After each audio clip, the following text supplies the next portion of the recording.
जी जी झीज होते श्रम करून, तर त्याची हानी एका दिवसभरातल्या एका जेवणामधनं कशी भरून निघणार? शरीर काय विचारतं तुम्हाला, अरे बाबा मला आता भूक लागलेली आहे, तू मला जेवायला देणार आहे का नाही, का मी जाऊ तुझ्या स्टोअर फॅटवर? मी फास्टिंग केलं म्हणजे मी काय 200 वर्ष जगणार खरी नाही. गोष्ट आहे. माझंही एजिंग होणार आहे, फक्त बरोबर. एजिंग माझं कमी होतं. ओम ॲड करणाऱ्या माणसाला अतिशय चांगली झोप लागते. मागच्या वेळी सांगितलेलं आहे, हे फक्त 2-3 दिवसाचा खेळ आहे. कार्बोहायड्रेट, प्रोटीन, फॅट हे 3 झाले. चौथं जे आहे तुम्हाला पाणी आहे. 5वा जे आहे तुमचं फायबर आहे. आणि 6वं जे आहे तुमचं न्यूट्रिशन.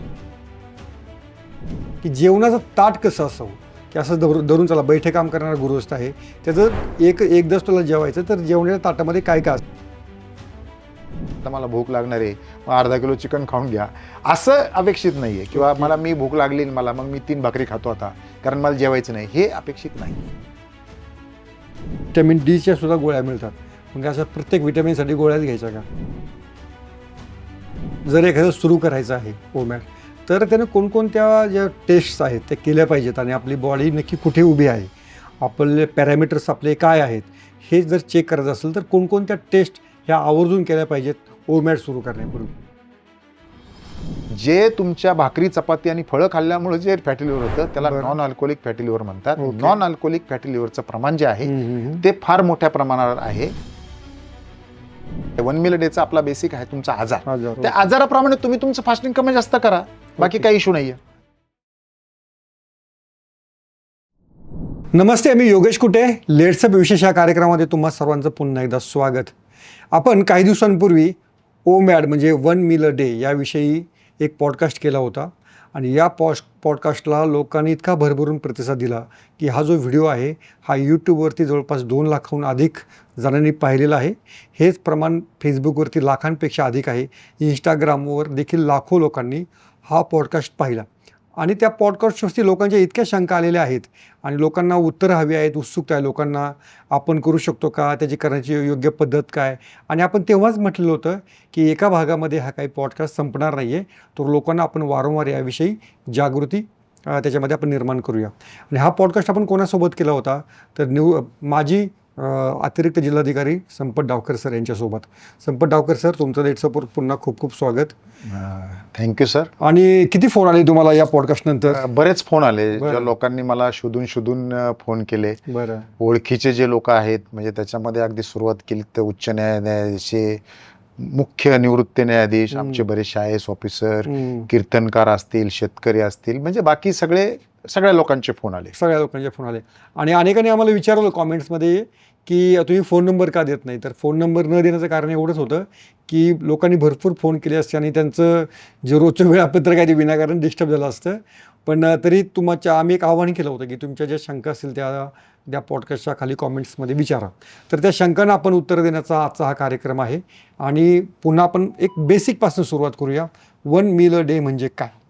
1 मील अ डे म्हणजे दिवसातून एकदाच जेवणे. आपण जे 3 वेळेला जेवतो, मी पाठीमागच्याच वेळेला सांगितलं आपल्याला की आपलं शरीर जे आहे त्या शरीराला रेस्टची सुद्धा गरज आहे. आपण मराठीमध्ये लोक जुन्या काळी म्हणायचे तुझी गिरणी कधीतरी बंद ठेवणार आहे का नाही, म्हणजे आता हा ग्रामीण भागातला शब्द आहे. तर ज्या वेळेला हे जे 1 मीलच्या पाठीमागचा रिसर्चच हा आहे की तुम्ही ज्या वेळेला दिवसातून एकदा जेवता त्यावेळेला शरीराला सफिशियंट रिकव्हरीची वेळ मिळते. तुम्ही कधीतरी एकदा करून बघा, रात्री 11 वाजता जेवा, तर तुमच्या झोपेची जी क्वालिटी आहे ती बिघडते. पण तुम्ही जर दुपारी जेवला असेल किंवा काही धर्मामध्ये संध्याकाळी दिवस माळवायच्या आत जेवतात, त्यात शरीराची रिकव्हरी जी आहे ती रिकव्हरीला वेळ मिळतो. नंबर 1. नंबर 2, मेजर टाईम जे तुमचं शरीर जे आहे ते शरीर तुमच्या स्टोर्ड फॅटवर चालतं. स्टोर्ड फॅटवर मेंदूला अतिशय कॉन्स्टंट एनर्जी भेटते. त्यामुळे तुम्हाला जी बुद्धीची कामं करायची आहेत, म्हणजे मी मध्ये एका पुस्तकात वाचलं की वर्ल्डमधल्या ज्या काही महत्त्वाच्या कंपन्या आहेत त्यातले जे CEO आहेत ते CEO they take a decision while they are in fasting. म्हणजे असे पण बऱ्याच गोष्टी आहेत, म्हणजे मी वाचलेले. परंतु आपल्या दृष्टीने काय 1 मील अ डे म्हणजे काय की मी एवढंच सांगतो की रिसर्चनुसार माणसाला दिवसातून 3 वेळा जेवायची गरज नाही. एकदा जेवलं तर तुमची बॉडी व्यवस्थित चालते. ओके. हे तुमच्या कन्सेप्ट जो बेसिक कन्सेप्ट आहे तो तुमच्या लक्षात आला असेल. आता याच्यावरती सर्वाधिक जो प्रश्न आलेला आहे ना की आम्ही शारीरिक अंग मेहनतीची कामे करतो आम्ही शेतामध्ये राबतो, भरपूर कष्ट करतो आणि आमची एनर्जी कॅलरीची आवश्यकता पण जास्त आहे. मग आमच्या या सगळ्या शरीराला जी झीज होते श्रम करून, तर त्याची हानी एका दिवसभरातल्या एका जेवणामधनं कशी भरून निघणार? हा सगळ्यात बेसिक अनेकांचा प्रश्न तोच आहे आणि सर्वाधिक प्रश्न विचारणारी संख्या देखील त्याच विषयी आहे. मी आपल्याला योगेश सर, हा प्रश्न अतिशय योग्य आहे. ज्यांनी पण विचारला त्यांच्या मनात शंका असणे साहजिकच आहे, कारण ज्या वेळेला आपण वर्षानुवर्षे सगळे एखादी थेरी राबवतो, तिच्यामध्ये चेंज येण्यासाठी माणसाला त्याचं समर्पक उत्तर मिळणं आवश्यक आहे. तुमचं म्हणणं बरोबर आहे. 1 मील अ डे कुणी करावं? 1 मील अ डे म्हणजे ज्याच्या बॉडीमध्ये इन्सुलिन रेजिस्टन्स नाही. इन्सुलिन रेजिस्टन्सला पर्यायी शब्द काय आहे? पर्यायी शब्द आहे मेटाबॉलिक सिंड्रोम, किंवा काही लोक याला सिंड्रोम एक्स असं म्हणतात. हा जो सायंटिफिक याचा जो अभ्यास आहे तो आता हळूहळू आपल्याकडे पर्क्युलेट होतोय. मग त्यामध्ये काय होतं की ज्या वेळेला तुम्हाला इन्सुलिन रेजिस्टन्स होतो त्यावेळेला तुमची बॉडी फॅट स्टोअर करायला सुरुवात करते, कारण तुमच्या शरीरातलं इन्सुलिन कमी होत नाही. तुमचा मगाशी फोन आला तेव्हा मी तुम्हाला सांगितलं जिममध्ये होतो. मी आत्ता पण सांगितलं की मी आता जीवन बरोबर 24 तास झालेले आहेत. बरोबर. मी जिममध्ये 1 वाजता जवळपास 100 किलोनी वजन उचललेलं आहे. टोटल वजन माझं एक साधारणतः जिममध्ये मी 10-12 हजार किलो उचलतो. परंतु हे प्रत्येकाला शक्य होणार नाही, कारण माझी सवय, कुणी अतिशय प्रयोग करायला जाऊ पण नका. होतं काय की बॉडीचं सिम्पटम ठरलेलं आहे. बॉडीमध्ये जर एक्सेस फॅट स्टोअर असेल तर ते फॅट स्टोअर कुणाच्याही शरीरावर होऊ शकतं. ते शेतकऱ्याच्या होऊ शकतं, मजुराच्या होऊ शकतं, किंवा तुम्ही अतिशय सडपातळ आहात, तुमचे सगळे ब्लड रिपोर्ट नॉर्मल आहे, तुम्हाला कुठला आजार नाही आहे, तर तुम्हाला 1 मील अ डे करण्याची आवश्यकता नाही. जसं आपण सांगितलं की लहान मुलांनी करू नये, प्रेग्नंट महिलांनी करू नये, ब्रेस्ट फिडिंग महिला असतील त्यांनी करू नये, हे ठीक आहे. परंतु माझे अनेक मित्र जे शेतकरी आहेत ते सुद्धा 1 मील अ डे करतात. माझ्याकडे एक्झाम्पल आहे. बरं. त्यांनी 1 मील अ डे करताना काय करावं लागतं की त्यांना सफिशियंट पाणी जे आहे ते पाणी घ्यावं लागतं. प्रत्येकाला कॉफी भेटत नाही. पाणी ते शेतात जाताना पाणी काम करतात. परंतु तुम्हाला जर असं वाटलं की मला अतिशय भूक लागलेली आहे किंवा मला आता कंट्रोलच होत नाही, त्यावेळेला मी सांगितलं तुम्हाला की तुम्ही तुमच्या पद्धतीप्रमाणे करा, परंतु भूक लागणे हे तुम्ही नाही सांगत, हे तुमचं शरीर सांगतं की मला भूक लागलेली आहे. आणि भूक लागणे हे शरीराचं चांगलं लक्षण आहे. शरीर काय विचारतं तुम्हाला? अरे बाबा, मला आता भूक लागलेली आहे, तू मला जेवायला देणार आहे का नाही, का मी जाऊ तुझ्या स्टोअर फॅटवर? म्हणजे हे तुम्ही समजून घ्या. म्हणजे ते तुम्ही जर त्याला जेवायला दिलं नाही, समजा एखाद दिवस काय होतं की आपण कुठेतरी बाहेर असतो आणि आपल्याला काहीही केलं तर शक्यच नसतं की जेवणं. म्हणजे समजा तुम्ही असं विचार करा की तुम्ही औरंगाबादला गेलेला आहे आणि औरंगाबाद परत येत आहे, तुम्हाला हॉटेल पण भेटत नाही, तुम्हाला तर जोराची भूक लागलेली आहे, तर त्यावेळेला तुम्हाला असं जाणवत असेल की ती भुकेची वेव जी आहे अर्ध्या तासाने जाते आणि आपण पुढे म्हणतो आता मग अशी जोराची लागली होती, आता काय लागली नाही, आपण वाटलं तर पुढं आपल्या आवडीचं हॉटेल तिथं जाऊया. म्हणजे हे जे आहे शरीराने, प्रत्येक माणसाने कसं आहे की कुठल्या गोष्टीचा उपयोग पॉझिटिव्ह केला पाहिजे. भूक लागते म्हणजे शरीर विचारतं तुम्ही काय खाणार आहे का, नसेल तर माझ्याकडे स्टोअर केलेलं फॅट आहे ते मी वापरतो. असा सिंपल विषय आहे. त्यामुळे त्याचा कुणी बाऊ करण्याची गरज नाही. तुम्हाला गरज असली तर करा. गरज म्हणजे तुमच्या शरीराकडे पहा, तुम्हाला कुठला आजार आहे का, तुम्हाला कुठली किती एनर्जी लागते, तुमच्या बॉडीमध्ये अजिबातच फॅट स्टोअर नसेल तर नका करू, काही गरज नाही. त्यामुळे जर ज्यांच्याकडे फॅट स्टोअर होत नसेल किंवा ज्यांचं बॉडीची जर रिक्वायरमेंट असेल तर त्यांनी जेवण म्हणजे घ्यायला काय हरकत नाही 24 तासांमध्ये. फक्त तुम्हाला एक छोटंसं त्याच्यामध्ये सांगतो की पूर्वी काय होतं की ग्रामीण भागातले लोक अतिशय निरोगी असायचे, परंतु वर्ल्ड डायबिटीजची कॅपिटल आजकाल इंडियाला म्हणतात आणि गावागावामध्ये अनेक लोकांना डायबिटीजचा आजार आहे. बरोबर. म्हणजे सगळेच लोक कष्टाचं काम करत नाही. तुम्ही जे म्हणता ना, मी कुणी 1 मील करू नये, कारण जर एखादा माणूस, तुम्ही आता बघा की जुन्या काळी विहिरीवर लोक जायची, पहारीने विहीर खोदायची, तुम्हाला माहिती असेल, ते दिवस काम करायचे. त्याला त्या कार्बोहायड्रेटची गरज आहे, त्याला त्या 3 वेळा जेवण्याची गरज आहे. पण तुम्ही शेतात काय काम करत नाही, इकडे काय काम करत नाही, तुम्हाला आजाराची संख्या वाढती, तर त्यांनी करायला पाहिजे. म्हणजे अतिशय प्रत्येकाने आपल्या बुद्धीला आणि आपल्या काय म्हणतो त्याला वयानुसार, आपल्या वयानुसार आणि काय म्हणतात बॉटम ऑफ द हार्ट म्हणतो आपण, आपल्या मनापासून सद्विवेक बुद्धीला स्मरून म्हणतो, तरच हे करावं. म्हणजे तुमच्या शरीराची रचना, तुमची तयारी आणि तुम्ही जर कष्टाची कामं जर करत असाल तर सर म्हणतात तसं करण्याची 1 मील अ डेची काय आवश्यकता तुम्हाला नाही लागणार. तुम्ही जर एकदम परफेक्ट हेल्दी असाल, तुमचं शरीर फंक्शनिंग करतंय, तर तुम्हाला काय गरज आहे? ज्यांना आजार आहे, ज्याच्यावर काहीतरी त्यांना मात करायची आहे, व्याधी आहेत, त्यापासून मुक्तता हवी आहे, तर हा प्रयोग करून पाहिला, काही 1 मील अ डेचा हरकत नाही, असा हा सरांचा सल्ला आहे. तर अनेकांचं असं म्हणणं आहे की आमच्या गोळ्या दिवसातनं 3-3 वेळा असतात, आणि ते गोळ्या घेण्यापूर्वी आम्हाला जेवावं लागतं, काहीतरी पोटामध्ये टाकावं लागतं. मग अशा लोकांना किंवा डायबिटीसच्या लोकांना दिवसभरात 2-2, 3-3 गोळ्या असतात. मग अशा लोकांनी काय करायचं? गोळ्यांच्या बाबतीत मी एक सांगतो, आता कधीतरी मला जेवढा म्हणजे आता सर्दीचा माझा जो आजार होता तो माझा 1 मिल डेमुळे गेला. मला वर्षातून 3-4 वेळा सर्दी व्हायची. आता हे कुठं 1 मिलमध्ये लिहिलेलं नाही, परंतु ज्या वेळेला इम्युनिटी वाढली माझे 3 आजार याच्यामुळे गेले. एक, सर्दी जी मला व्हायची ती गेली. दुसरं, माझं वरच्यावर तोंड यायचं. बरं. तर तोंड येण्याचा प्रकार मला जेव्हापासून मी परफेक्ट 1 मिल शिफ्ट झालो, गेले 3 वर्ष माझं तोंड आलेलं नाही. बरोबर. नंतर मला ज्या वेळेला जर उमटण्याचा एक प्रकार असतो बघा, ओठावर आपल्या हे येतात, ते असे 3 आजार व्हायचे यापूर्वी, व्हायचे, वारंवार यायचे. आता त्याच्यामुळे गोळ्यांचं मला कळालं, म्हणजे कधी की गोळ्यांचं काय असतं की गोळ्यांचे 2 प्रकार असतात. आजकाल इतकी सॉफ्टवेअर्स आहेत, त्या सॉफ्टवेअरमध्ये जर गोळीचं नाव टाकलं तर ते सांगतंय की ही गोळी तुम्ही उपाशीपोटी घेऊ शकता का, की उपाशीपोटी घेऊ शकत नाही. मला जेव्हा एखादी गोळी घ्यायची वेळ आली असेल त्यावेळेला मी ते पाहतो. म्हणजे for example fat soluble vitamin असतील तर ते तुम्हाला जेवणाबरोबर घ्यावं लागतात. काही विटॅमिन असे बी कॉम्प्लेक्स आहे ते तुम्ही सकाळी घेऊ शकता. कॅल्शियम जे आहे ते तुम्हाला अनुषापोटी घ्यावं लागतं. हे सत्य परिस्थिती आहे. पहिली गोष्ट, डायबिटीसला आपण सांगतो की गोळी घेऊ नका, कारण शुगर जी कमी होते ती डायबिटीसनी कमी होत नाही, ती गोळीने कमी होते. त्यामुळे डायबिटीसवाल्याला गोळी घेऊन 1 मिल डे करता येत नाही. त्याची शुगर किती आहे, कदाचित जर त्यांनी एखाद्या दिवशी शुगर जर स्किप केली तर तो अगदी त्याच्यावर काही अतिशय परिणाम होणार नाही की एखाद्या शरीराचा अवयव डॅमेज होईल, असं जर त्याच्या डॉक्टरनी सांगितलं तर तो उपवास करू शकतो.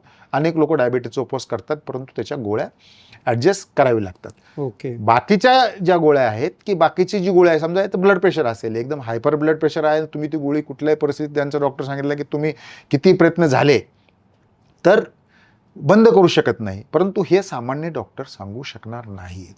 द पर्सन, काही डॉक्टर आहेत ते फास्टिंगमधले एक्सपर्ट पण आहेत, ते सांगतात की बाबा तुझा, समजा काय होतं बऱ्याच वेळा एखाद्या दिवशी गोळी स्किप होते तुमची, आपल्याला पण माहीत असते किती प्रयत्न केला तर गोळी स्किप होते. मग त्या दिवशी गोळी स्किप होते, त्या दिवशी जर तुम्हाला काही झालं नाही तर तुम्ही फास्टिंग करता. कारण होतं काय की बेसिक समजून घ्या की कार्बोहायड्रेट जो जास्त आपल्या शरीरात असतो ते जास्तीच्या कार्बोहायड्रेटने तुमची शुगर वाढते, जास्तीच्या कार्बोहायड्रेटने तुमची वाढलेली शुगर फॅटमध्ये कन्वर्ट होते आणि मग तुम्हाला तिथून पुढे परिणाम होतात. परंतु ज्या दिवशी तुम्ही एक्सेस कार्बोहायड्रेट घेता, या एक्सेस कार्बोहायड्रेट कमी करता, त्या दिवशी मात्र तुमची शुगर त्याच लेवलला खाली येते. ओके. त्यामुळे गोळ्यांचा जास्त भाव करण्याची गरज नाही. आपल्या डॉक्टरला विचारा, आपल्या डॉक्टरशी सकारात्मक चर्चा करा, आवश्यक ते वाचा आणि स्वतः निर्णय घ्या. आता तुमच्या व्हिडिओनंतर बऱ्याच लोकांनी मला सांगितलं की मी सुरू केलं आणि माझं वजन किती कमी झालं ते तुम्हाला एक प्रतिक्रिया आहे ती वाचून दाखवतो मी. ओके. पण अनेकांचं म्हणणं असं आहे की तुम्ही आता जे एक मुद्दा बरं सांगितलेला आहे की अनेक डॉक्टर देखील या फास्टिंगचा सल्ला देतात. तर जर असा वेगळा सल्ला, म्हणजे अनेक गोळ्या घेऊन जर तुमच्या आजारावरती परिणाम होत नसेल तर जे फास्टिंगचा सल्ला देणारे जे डॉक्टर आहेत किंवा या क्षेत्रातले आता काय तज्ज्ञ मंडळ आहेत त्यांचा देखील सल्ला आपण घेऊ शकतो. हो, घेता येतो. त्यामुळे जरी तुम्हाला असं वाटलं नाही डावकर सर थोडे रॉ सांगतायत, फार बेसिक सांगतायत, आणि जर तुम्हाला असं वाटलं की नाही आपल्या तज्ज्ञ डॉक्टरांशी बोलायचं असेल तर या क्षेत्रामध्ये देखील एक वेगवेगळे तज्ज्ञ मंडळ आहेत, तुम्ही त्यांच्याशी देखील कन्सल्ट करू शकता. आणखीन एक याच्यामधला जो महत्त्वाचा प्रश्न आहे की रात्री जर मी समजा जेवण स्किप केलं तर मला झोप येत नाही. हा अनेकांचा प्रॉब्लेम आहे की अनेकांना भात खाल्ल्याशिवाय किंवा काय म्हणजे असं जेवण गेलं असं देखील वाटत नाही, आणि जर जेवलो नाही तर झोप येत नाही, हा मात्र 90% लोकांचा प्रॉब्लेम हो, असतो. बरोबर आहे. तर त्याच्यावर मात कशी करायची? मी सर माझं स्वतःचं उदाहरण सांगतो की 1 मिल डे सुरू करायचं याच्याविषयी माझ्या मनामध्ये भरपूर शंका होत्या. मग वन फाईन मॉर्निंग मी असा निर्णय घेतला की आता जर मी गेले 5 वर्ष इंटरमिडिएट फास्टिंगवर जर मी माझे सगळे बॉडी पॅरामीटर कंट्रोल ठेवले होते, जसं जसं वय वाढतं तसं तसं तुमचा आजार वाढतो. माणूस हा काय अमरत्व घेऊन आलेला नाहीये, त्याचं एजिंग होणार आहे. मी फास्टिंग केलं म्हणजे मी काय 200 वर्ष जगणार नाही, माझंही एजिंग होणार आहे, फक्त एजिंग माझं कमी होतं. मग ज्यावेळेला हे माझ्या लक्षात आलं की आता मी गोळ्या खायच्या का काय करायच्या, मग मी त्यानंतर वाचायला जेव्हा सुरुवात केली त्यावेळेला मी पहिल्या दिवशी जेव्हा फास्टिंग केलं तर त्यावेळेला आपण कसं असतं की कुणीतरी आपल्याला शिवाय दिल्यानंतर आपला चेहरा कसा बारीक होतो तसा प्रकारचा माझा चेहरा झाला होता. दुसऱ्या दिवशी दुपारपर्यंत माझ्या लक्षात आलं की आता हे मला जमेल का नाही, परंतु मी म्हणजे दुसऱ्या दिवशी दुपारपर्यंत पण झालं कारण मी रात्री झोपलो, परंतु पहिल्या दिवशी मात्र मला झोप आली नाही. झोप आल्यानंतर मग मी काय केलं, मी ठरवलं होतं की आज फास्टिंग करायचं म्हणजे करायचं. मग काय करायचं, ह्या कुशीहून लोळायचं, त्या कुशीहून लोळायचं, ह्या कुशीहून. तुम्हाला मी खरं सांगतो की मला याला 1-1.5 तास गेला.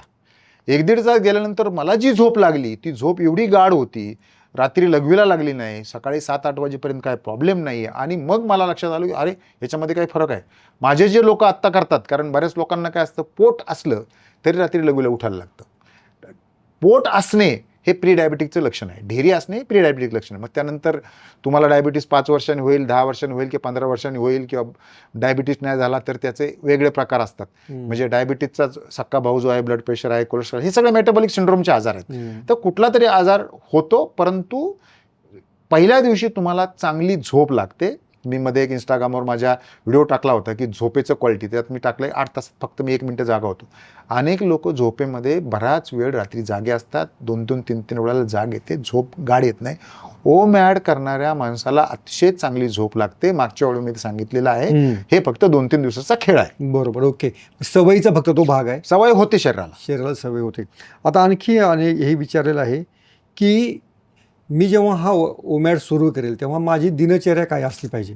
आणि आता असं समजून चालूया की हे ओमॅड करणारे हे थोडं बैठे काम करणारे, ऑफिसमध्ये जाणारे, IT कंपनीमध्ये काम करणारे, अशा लोकांनाच करायचं आहे. असं उदाहरण देऊन तुम्ही समजावून सांगा की त्यांची दिनचर्या काय असली पाहिजे. नाही, याच्यामध्ये कसं आहे, आता माझी दिनचर्या कशी असते की मी तुम्हाला सांगितलं की मी जनरली आठवड्यातून 3 दिवस जिम करतो. जिममध्ये साधारणतः 10 ते 15,000 किलो वजन उचलतो.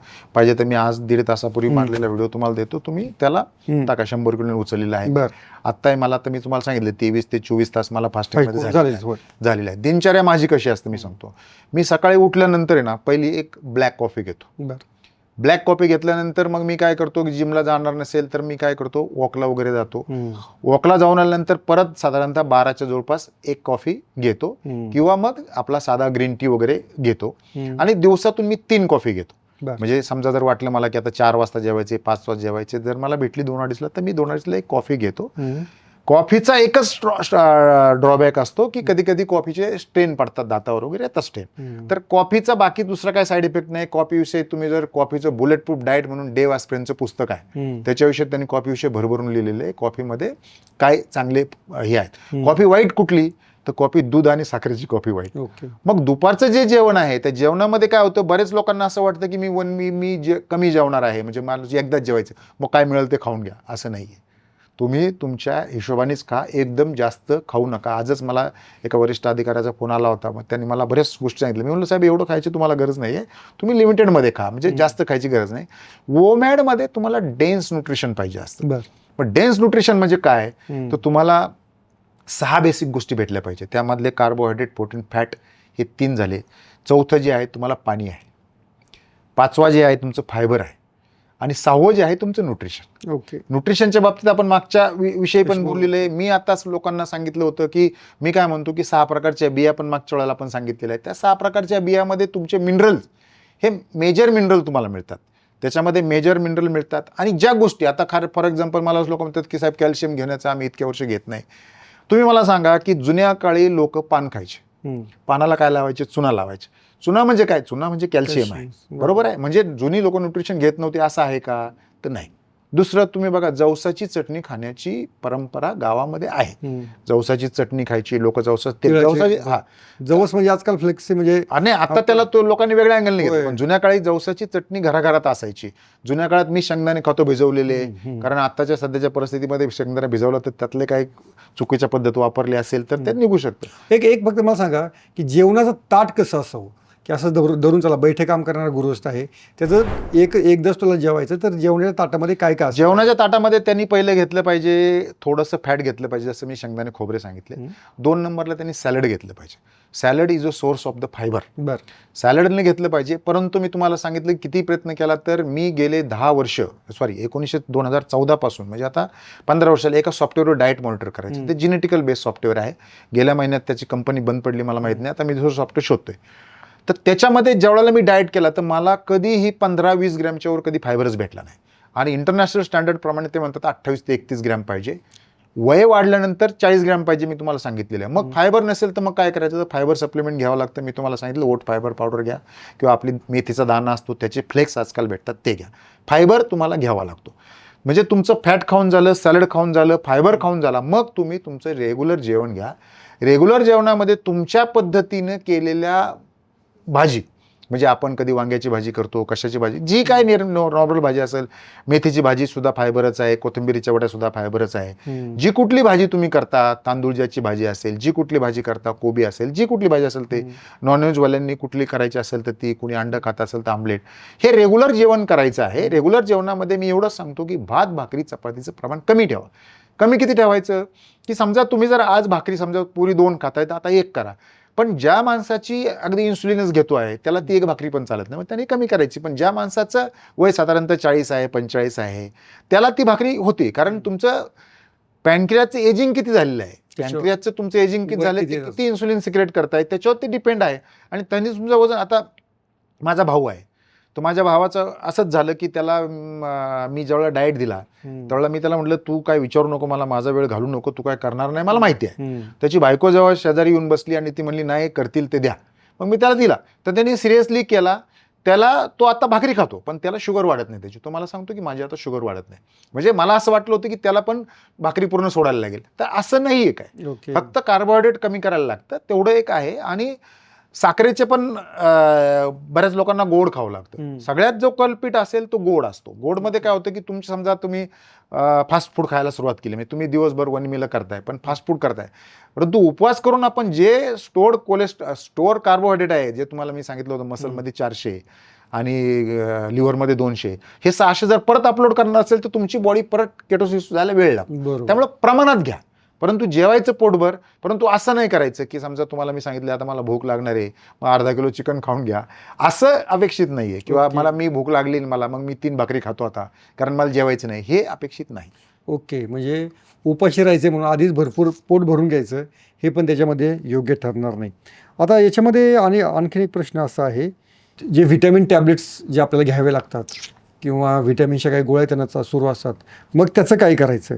आणि त्याबाबत तुम्ही म्हटलं की बुवा ते अगदी एकानं प्रश्न असा विचारले की व्हिटॅमिन डीच्या सुद्धा गोळ्या मिळतात, मग अशा प्रत्येक व्हिटॅमिनसाठी गोळ्याच घ्यायच्या का, असा एक प्रश्न आलेला आहे. नाही, याच्याविषयी आपण मागं बोललो होतो. आता तुम्ही व्हिटॅमिन डी बघा, आता व्हिटॅमिन डीचं रिसर्चरचं असं म्हणणं आहे की सध्याचं जे पोल्युशन आहे, सध्याच्या ज्या पोल्युशनमध्ये तुम्ही जर उन्हात बसल्यानंतर व्हिटॅमिन डी भेटतं, जे आपण शाळेमध्ये होतं, त्या लोकांचं असं म्हणणं आहे की तुम्हाला व्हिटॅमिन डी पुरेसं भेटणार नाही. बरं, मला काय झालं की मला एक स्किनचा प्रॉब्लेम झाला होता, माझ्या त्वचेवर काळी डाग यायची. बरं, मग मी मुंबईमध्ये असल्यामुळे मुंबईमधल्या मलबार हिलच्या एका प्रसिद्ध डॉक्टरकडे गेलो.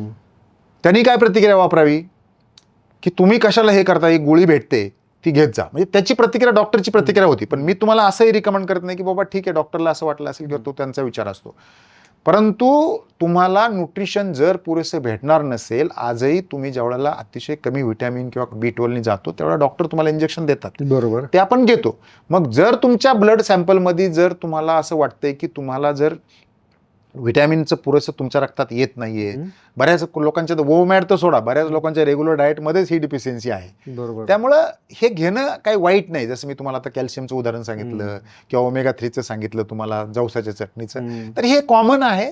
ज्याला शक्य आहे त्यांनी घ्यावेत, ज्याला शक्य नाही त्यांनी घेऊ नये. परंतु बॉडी पॅरामीटर जे मेडिकल फील्डने दिले, मी काय मेडिकल फील्डचा विरोधक नाही, जे बॉडी पॅरामीटर जे आहेत ते बॉडी पॅरामीटर तुम्हाला करावं लागतात. कारण व्हिटॅमिन डी फारसं आहारातून भेटत नाही, त्याचे सप्लिमेंट घ्यावे लागतात. ओके, आता याच्यामध्ये जर एखादं सुरू करायचं आहे ओमॅड, तर त्यानं कोणकोणत्या ज्या टेस्ट्स आहेत त्या केल्या पाहिजेत आणि आपली बॉडी नक्की कुठे उभी आहे, आपले पॅरामीटर्स आपले काय आहेत हे जर चेक करायचं असेल तर कोणकोणत्या टेस्ट ह्या आवर्जून केल्या पाहिजेत ओमॅड सुरू करण्यापूर्वी.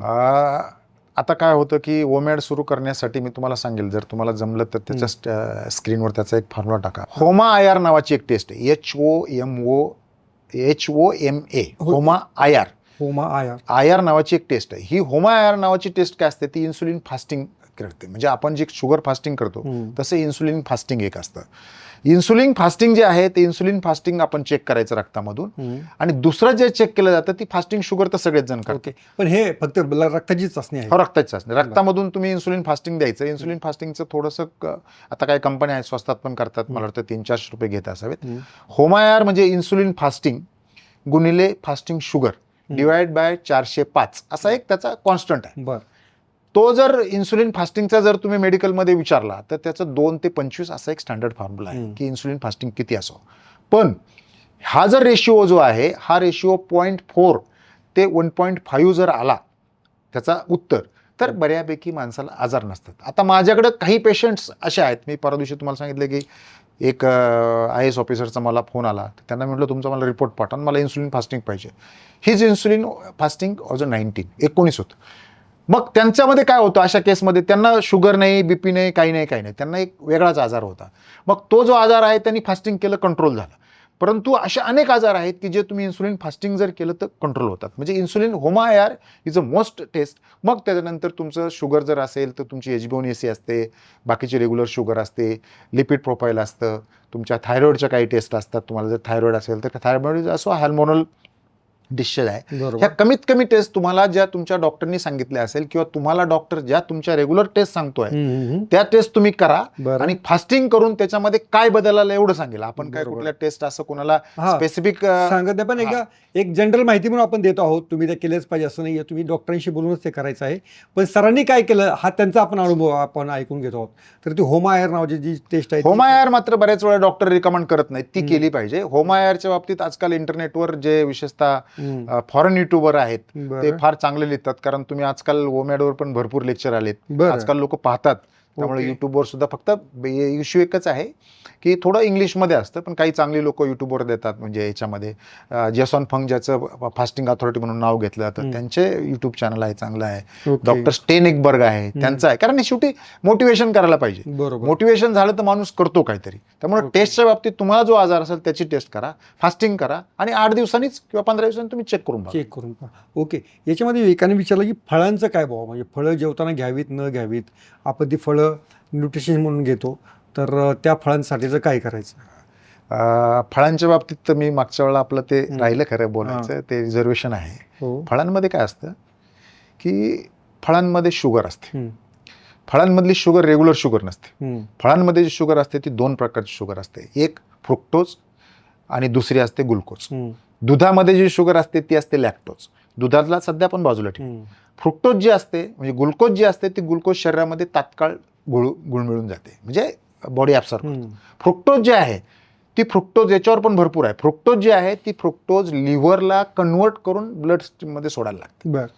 त्यामुळे जास्त फळं खाणारी लोक, त्याच्यामध्ये शेवटी फळांमध्ये परत कार्बोहायड्रेट आलं, जास्त फळं खाणाऱ्या लोकांमध्ये जे फ्रुक्टोज असतं त्याच्यामध्ये फॅटी लिव्हरचं प्रमाण मोठ्या प्रमाणावर आहे. तुम्ही जर आज कुणी अभ्यास करत असेल तर पहा, दारू पिल्यामुळे जे लिव्हर होतं त्याला अल्कोहोलिक फॅटी लिव्हर असं म्हणतात. आणि जे तुमच्या भाकरी चपाती आणि फळं खाल्ल्यामुळे जे फॅटी लिव्हर होतं त्याला नॉन अल्कोहोलिक फॅटी लिव्हर म्हणतात. नॉन अल्कोहोलिक फॅटी लिव्हरचं प्रमाण जे आहे ते फार मोठ्या प्रमाणावर आहे, म्हणजे कितीतरी पटीने जास्त आहे. आणि फॅटी लिव्हर म्हणजे तुम्हाला माहिती आहे की काय आहे. म्हणून फळं जी आहेत ती फळं अगदी तुम्हाला जेवढी शक्य असतील तेवढीच खा. फळांमधलं न्यूट्रिशन जे आहे ते फळांमधले न्यूट्रिशन मागच्या वेळेला मी नारळ पाण्याचं तुम्हाला उदाहरण दिले, त्यामुळे ह्या परत मी बोलत नाही. आणि पहिला व्हिडिओ पण रेफर करा आवर्जून, मग तुम्ही जेव्हा दोन्ही व्हिडिओ ऐकाल तेव्हा तुम्हाला त्याबाबतची अधिक माहिती मिळू शकते. त्यामुळे तुम्हाला जर फॅटी लिव्हर सारखा आजार असेल, म्हणजे ठीक आहे निरोगी असेल तर आपण कोणाला त्यांचं कोणतं रिस्ट्रिक्शन ठेवत नाही, पण फॅटी लिव्हर सारखे आजार असतील किंवा तुम्हाला म्हणजे एकदम तुमचं शूट होत असेल, ठीक आहे, डॉक्टरांचं म्हणणं काय की तो लिव्हर तोडतं, मग लिव्हर तोडून नंतर तुम्हाला परत त्याच्यामध्ये कन्वर्ट करून टाकतं, परंतु तुमचं लिव्हर त्याला कार्यक्षम पाहिजे. आणि हे आजार कधी वाढतात योगेश सर? हे आजार हळूहळू तुमचं जसं एजिंग होतं, it's all related to ageing जसं होतं तसंच होतात. आता 20व्या वर्षाच्या माणसाला जर तुम्ही कोकोकोला दिला प्यायला, म्हणजे कोकोकोलामध्ये तुम्हाला मी सांगितलं नारळाच्या पाण्यात 9 ग्रॅम सांगितले की एक कोकोकोलामध्ये 30 ग्रॅम शुगर असते, बरोबर, आणि तुमच्या पूर्ण शरीराची नॉर्मल शुगर 5 ग्रॅम असते, बरोबर. 30 ग्रॅम पुढे आणि 5 ग्रॅम पुढे, म्हणजे तेवढा तुमची शुगर वाढणार आहे. पण त्या मुलांचं काय असतं की मुलांचं त्याचं जे पॅन्क्रियास जे आहे त्याच्या ज्या बेटा एवढा पॉवरफुल असतात की तुम्ही जोपर्यंत ब्लड चेकचे तुमचे 2 तास आहे त्याच्या अगोदरच त्यांनी ती कंट्रोल केलेली असते. Right, okay. आणि एक प्रश्न असा आहे की मैदानावर जे खेळतात, क्रिकेट खेळत आहेत किंवा बाकीच्या काही ॲक्टिव्हिटी करतायत, तर या खेळाडूंना या ओमॅडची गरज आहे का? एक ऑलिम्पिक प्लेअर आहेत, मला वाटतं त्यांचं नाव मला आठवत नाही, मे बी बोल्ट वगैरे असं, आता मी वाचले ते ही वॉज म्हणजे ते ऑलिम्पिक जे आहे बरं ते ऑलिम्पिक ओमॅड करून पळायचे, म्हणजे फास्टिंगमध्ये पळायचे. तर त्याच्यामध्ये जर तुम्ही गुगलला टाकलं तर आहेत, आणि खेळाडू पण फास्टिंगमध्ये असतात आणि ते करतात. त्याच्यामुळं हे काही म्हणजे असं फार नाही. जिम हा एक तसा विचार केला तर खेळाचाच प्रकार आहे. खेळाचाच मी प्रकार तर स्वतः करतो, एनर्जी जास्त असते असं पण लोकांचं अनेकदा म्हणणं. त्याच्यामध्ये कॅलरीज भरपूर बर्नआउट होतात खेळांमध्ये, क्रिकेटमध्ये, रनिंगमध्ये, स्विमिंगमध्ये. मग त्यांना कसं काय शक्य आहे? नाही, आता तुम्ही कॅलरी विषयी बोलला, हो. तर कॅलरी विषय मला तुम्हाला सिको डाएट नावाचा एक प्रकार आहे, बरं. त्याच्यावर एक पुस्तक वाचलं मी. हम्म. सिको म्हणजे काय, कॅलरी इन कॅलरी आउट. बरं. कॅलरी इन कॅलरी जर आउट असतं तर जे लोक दिवसातून अर्धी चपाती एक चपाती खाऊन पण आमचं वजन कमी होत नाही हम्म. असे म्हणणारे, तुम्हाला माझं जेवण जास्त नाही पण माझं वजन कमी होत नाही असं आहे. मी गेले 3 वर्ष साधारणतः 1000-1200-1500 कॅलरीज खातो. हम्म. मी किती प्रयत्न केला तरी 1 मील मध्ये मला 1200-1300 कॅलरी खात नाही. हम्म. मला असं जाणवलं की मला जास्त कॅलरी घेण्याची गरज भासत नाही. हम्म. परंतु 1 मील अ डे करणारी लोक आहेत किंवा हम्म. त्यांना जर वाटत असेल की बाबा मला जमत नाही, तर आठवड्यातून 1-2 दिवस, त्याला एक 5-2 पॅटर्न म्हणतात की 5 दिवस उपवास करा, 2 दिवस रेग्युलर जेवा, असे पण पॅटर्न आहेत. आज 1 मील केलं तर दुसऱ्या दिवशी 2 वेळा जेवा. बरं. पण दॅट कॅन बी डन. बघा, इथं कुठली गोष्ट तुम्हाला अशी कंपल्सरी नाहीये, असं करता येतं. काही लोक काय करतात, अल्टरनेटिव्ह फास्टिंग करतात, त्याला एडीएफ म्हणतात. म्हणजे सगळ्या कन्सेप्ट आहेत. एडीएफ आहे म्हणजे आज जेवायचं, उद्या दिवसभर फास्ट, अशा कन्सेप्ट आहेत. ठीक आहे. त्या पद्धतीने मग ते लोकांना ऍडजस्ट करता येईल. हा, म्हणजे तुमचे आजार सगळ्यात महत्त्वाचा आपला बेसिक काय, 1 मील डेचा आपला बेसिक आहे तुमचा आजार. आजार. त्या आजाराप्रमाणे तुम्ही तुमचं फास्टिंग कमी जास्त करा, बाकी काही इश्यू नाहीये. एक आणखीन एक जो प्रश्न आहे की बाबा डॉक्टर जगन्नाथ दीक्षित असं सांगतात की 55 मिनिटामध्ये तुमचं जेवण संपलं पाहिजे. जे काय तुम्ही गोळ्या घ्याल, औषधं घ्याल, पाणी घ्याल किंवा चहा घ्याल, अगदी ड्रिंक्स जरी घेतलं तर जे काय ते सगळं 55 मिनिटामध्ये संपवायचं. तर या ओमॅडमध्ये असं जेवण किती मिनिटामध्ये संपवावं असं काय आहे का? नाही, ओमॅडमध्ये काय असतं की त्याच्यामध्ये त्यांचा फॉर्म्युला 23-1चा फॉर्म्युला असतो. बरं. 23 तास उपवास करायचा आणि 1 तास जेवायचे. हे 55 मिनिटात जवळपास होत आहेत. हा, म्हणजे त्यांचा 55 मिनिटाचं बरोबर, 1 बरं. तासात तुम्ही संपवा. बरोबर. फक्त 2 वेळा जेवायचे. दीक्षित सरांचं काय म्हणणं आहे की 2 वेळा जेवा, तर 2. त्याच्याऐवजी आपण 1 वेळा म्हणतो. 1 वाजेवर आणि जे जेवण करायचं ते 1 तासापर्यंत तुम्ही संपू हा, हाय डेन्स न्यूट्रिशन करा. कारण तुम्ही जर न्यूट्रिशन घेतलं नाही हम्म. आणि नुसतीच जर भाकरी खाईल तर तुम्ही किती भाकरी खाणार? त्यामुळे तुम्हाला आपण बिया का दिल्यात खायला, बिया का खा म्हणतो आपण, किंवा फॅट का खा म्हणतो, त्याच्यात डेन्स न्यूट्रिशन असतं. राईट. म्हणजे तुम्हाला त्याची ताकद जी आहे ती ताकद पुढे चालायला पाहिजे, पुढे चालायला पाहिजे, दिवसभरासाठी ती चालायला मिळालं पुढे चालायला पाहिजे. परंतु याचा अर्थ असा नाही की एक्सेसिव्ह फॅट घेऊन तुमचं परत लिपिड वाढेल. लिपिड वाढतं पण चांगलं वाढतं. ओके. असं. तर 2 त्यातल्या बेसिक गोष्टी ज्या आहेत त्या आजच्या एपिसोडमधल्या महत्त्वाच्या आहेत. एक तर तुम्हाला डेन्स, तुम्हाला सगळं तुमचं जेवण पाहिजे विथ सगळं व्हिटॅमिन्स वगैरे सगळं न्यूट्रिशन्स असलेलं, त्या जेवणावर तुम्ही भर द्या.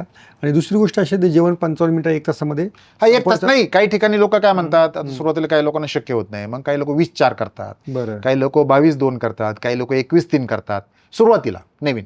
म्हणजे पण त्याला तो फरक जाणवतो. 20च्या वर गेला का फरक जाणवतो. आता मी तुम्हाला सांगितलं की 48 आवर्स पण करतो. आता मला तर 24 तास होऊन गेलं मग अशा आपण बसल्यापासून. बरोबर. म्हणजे मला थोडाही आता विकनेस तुम्हाला वाटत असेल तुम्ही सांगा, मी कॅमेऱ्याच्या समोर आहे. बरोबर. बरोबर. हो, खरी गोष्ट. म्हणजे असं काही नाही. पण असं काही तुम्हाला- नाही. पण सोय आणि आपल्याला काय झेपतं आहे हो, झेपताय. ते त्याचा देखील तुम्ही विचार करा. या पॉडकास्ट या भागाबद्दल तुम्हाला ज्या काही शंका असतील त्या पुन्हा तुम्ही आम्हाला जरूर कळवा. आणि याची भाग आपण करत राहूया. जसं लोकांच्या शंका येतील तसंच आपण लोकांना उत्तरं देत राहूया. सरांचा वेळ जसं मिळेल तसं आपल्याला त्याचा सदुपयोग करून घेता येईल. त्यामुळं या एपिसोडबद्दल देखील तुमच्या प्रतिक्रिया जरूर कळवा. आणि पहिल्या एपिसोडची लिंक देखील आम्ही या व्हिडिओच्या खाली देत आहोत. ती आवर्जून पहा. तो पहिला भाग आणि हा दुसरा भाग, ह्या 2 भागानंतरही जर तुम्हाला काही शंका वाटल्या तर त्यासाठी आम्ही त्या स्वीकारण्यासाठी आणि त्याला उत्तर देण्यासाठी आम्ही तयार आहोत. तर 2026 हे जे वर्ष आहे तुम्हा सर्वांसाठी आरोग्यदायी जर जायचं असेल तर डॉक्टर संपत डावकर सरांनी, माझ्यासाठी ते डॉक्टर्स आहेत, त्यांनी जे काही सल्ला दिलेला आहे तो सल्ला अंमलात आणून पाहायला काही हरकत नाही. धन्यवाद. Thank you. All the best. Thank you. Social मीडियाच्या भाऊ गर्दीत विश्वासार्हतेने चकाकणारे नाव म्हणजे लेट्सअप मराठी. नाही, सगळ्या नागरिकांना ती स्पीच, ती right लेट्सअप वरील मुलाखती म्हणजे विचारांचा खजिना. त्यानंतरच्या निवडणुकीमध्ये मला सोडून गेले. बातम्या केवळ वस्तुस्थिती सांगणाऱ्या, न प्रोपगंडा, फक्त जनतेचा अजेंडा. क्योंकि आने वाला कल जाने वाला है, जाने वाला कल आने वाला है. राजकारण, मनोरंजन असो की क्रीडा क्षेत्र, महाराष्ट्राची स्पंदने संवेदनशीलतेने टिपणारे माध्यम म्हणजे लेट्सअप मराठी. जगासोबत एक पाऊल पुढे राहण्यासाठी लेट्सअपचे ॲप, सोशल मीडिया आणि वेबसाईट सोबत कनेक्टेड रहा.